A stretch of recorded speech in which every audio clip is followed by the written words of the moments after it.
ഹരേ കൃഷ്ണ. ലോകത്തിൽ ഏറ്റവും സുന്ദരമായ യാത്ര ഭഗവാനെ കാണാനുള്ള യാത്രയാണ്. ശ്രീകൃഷ്ണ ഭക്തനായ വിതുരർക്കും പത്നിക്കും കൃഷ്ണനെ സ്വഗൃഹത്തിൽ കൊണ്ടുവന്ന് പാദപൂജ ചെയ്യാൻ കഴിഞ്ഞെങ്കിലെന്ന് വളരെ മോഹമുണ്ടായിരുന്നു. അങ്ങനെ ഇരിക്കുമ്പോഴാണ് കണ്ണൻ മധുരയിലേക്ക് കംസന്റെ ക്ഷണം സ്വീകരിച്ചു വന്നത്. വിതുരർ സന്തോഷത്തോടെ ശ്രീകൃഷ്ണ ഭഗവാനെ ഗൃഹത്തിലേക്ക് ക്ഷണിച്ചു. സമയമാകുമ്പോൾ ഞാൻ വരാം, തീർച്ചയായും വരാം എന്ന് കണ്ണൻ ഉറപ്പു നൽകി. ആ നിമിഷം മുതൽ വിതുരപത്നി ഭഗവാന്റെ വരവും ദിവസവും സമയവും കാത്തിരുന്നു. സദാ കൃഷ്ണചിന്ത മാത്രമായി അവർക്ക്. എപ്പോഴാ കണ്ണൻ വരിക എന്ന് നിശ്ചയമില്ലല്ലോ. ഭഗവാൻ വരുമ്പോൾ എങ്ങനെ സ്വീകരിക്കണം, എന്തൊക്കെ നൽകണം, എന്തൊക്കെ പറയണം, കണ്ണൻ എന്തൊക്കെ ചോദിക്കും, എന്തൊക്കെ പറയും എന്നെല്ലാം ഓർത്ത് ഓരോ ദിവസവും കഴിയും. രാത്രിയിൽ കണ്ണൻ വരുന്നതും തങ്ങളുടെ ആതിഥ്യം സ്വീകരിക്കുന്നതും എന്നും സ്വപ്നം കാണും. അവരുടെ നയനങ്ങൾ സദാ കൃഷ്ണചിന്തയിൽ നിറഞ്ഞൊഴുകും.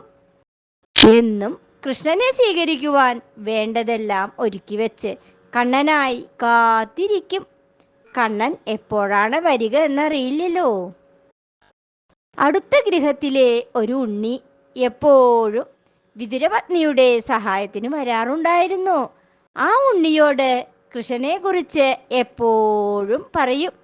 അമ്പാടിയിൽ കണ്ണൻ ഓരോ വികൃതികൾ കാട്ടിയത്, വെണ്ണ കട്ടത്, കലമുടച്ചത്, പൈക്കളെ മേച്ചത്, ഗോവർദ്ധനമുയർത്തിയത് എന്നു വേണ്ട എല്ലാം എത്ര പറഞ്ഞാലും ആ അമ്മയ്ക്ക് മതിയാവില്ല. അങ്ങനെ ഒരു ദിവസം വിതുരപത്നി കുളിക്കാൻ പോയ സമയത്ത് കണ്ണൻ വന്നു. വിതുരരും ഗൃഹത്തിലുണ്ടായിരുന്നില്ല. കണ്ണൻ വരുന്നത് ആ ഉണ്ണി ദൂരേന്നു കണ്ടു. ധാരാളം കേട്ടതുകൊണ്ട് കണ്ണനെ കണ്ടതും ഉണ്ണിക്ക് മനസ്സിലായി. ഉണ്ണി ഓടിച്ചെന്നു ഭഗവാൻ വന്ന വിവരം വിതുരപത്നിയെ അറിയിച്ചു. മുങ്ങി നിവർന്ന ഉടനെയാണ് കണ്ണൻ വന്നു എന്നു കേട്ടത്. കേട്ട പാതി കേൾക്കാത്ത പാതി ആ അമ്മ കൃഷ്ണ കൃഷ്ണ എന്ന് വിളിച്ചുകൊണ്ട് ഭഗവാന്റെ സമീപത്തേക്ക് ഓടി വന്നു. താൻ നനഞ്ഞ വസ്ത്രങ്ങളാണ് അണിഞ്ഞിരിക്കുന്നതെന്ന് മറന്ന അവർ കണ്ണനെ കണ്ട മാത്രയിൽ എല്ലാം മറന്ന് ഗാഢം പുണർന്നു. ഈ സമയം ഉണ്ണി വേഗം ചെന്ന് അമ്മ ഒരുക്കി വെച്ച പഴങ്ങളും പീഠവും എടുത്തുകൊണ്ടുവന്നു. അതുകണ്ട ആ ഭക്ത കൃഷ്ണ കൃഷ്ണ എന്ന് വിളിച്ചുകൊണ്ട് ഭഗവാനെ ഇരിക്കാൻ വെച്ച പീഠത്തിൽ അവർ തന്നെ കയറിയിരുന്നു. ഭഗവാന്റെ കൈപിടിച്ച് താഴെ ഇരുത്തി. ഭക്തിയുടെ സച്ചിദാനന്ദത്തിൽ അവർ ഒന്നും തന്നെ അറിഞ്ഞതേയില്ല. പിന്നീട് പഴം തൊലിയുരിഞ്ഞ് തൊലി ഭഗവാന് നൽകാൻ തുടങ്ങി. തൊലിക്ക് പകരം പഴം താഴെ കളഞ്ഞു. ഭഗവാൻ പഴത്തിൻ്റെ തൊലി വളരെ സ്വാദോടെ ആസ്വദിച്ച് കഴിക്കാനും തുടങ്ങി. ഇതെല്ലാം കണ്ട് ആ ഉണ്ണി അമ്പരന്നു നിൽക്കുകയാണ്. ഇതെന്താ ഇങ്ങനെ? ഒരു പക്ഷേ ഇങ്ങനെ ആവുമോ കണ്ണൻ സ്വീകരിക്കുക? ഈ സമയത്താണ് വിതുരർ വന്നത്. ഈ കാഴ്ച കണ്ട് അദ്ദേഹം അമ്പരന്നു. ഭാര്യ നനഞ്ഞ് ഈറനായ വസ്ത്രങ്ങളോടെ തല തോർത്താതെ ഭഗവാന്റെ മുൻപിൽ ഒരു പീഠത്തിലിരിക്കുന്നു. ഭഗവാൻ തറയിൽ ഇരുത്തിയിട്ട് ഉയർന്ന പീഠത്തിൽ തൻ്റെ പത്നി കയറിയിരിക്കുന്നു. ഭഗവാന്റെ ശരീരവും പീതവസ്ത്രവും എല്ലാം നനഞ്ഞിരിക്കുന്നു. മാത്രമല്ല പഴം താഴെ കളഞ്ഞിട്ട് തൊലി ഭഗവാനെ തീറ്റിക്കുന്നു. അവിടുന്നാണെങ്കിൽ യാതൊന്നും അറിയാത്ത പോലെ വളരെ സാദോടെ അത് ഭക്ഷിക്കുന്നു. അദ്ദേഹത്തിന് സങ്കടം സഹിക്കാനായില്ല. എൻ്റെ കൃഷ്ണ എന്ന് ഉറക്കെ വിളിച്ചുകൊണ്ട് ആ തൃപ്പാദത്തിൽ വീണു.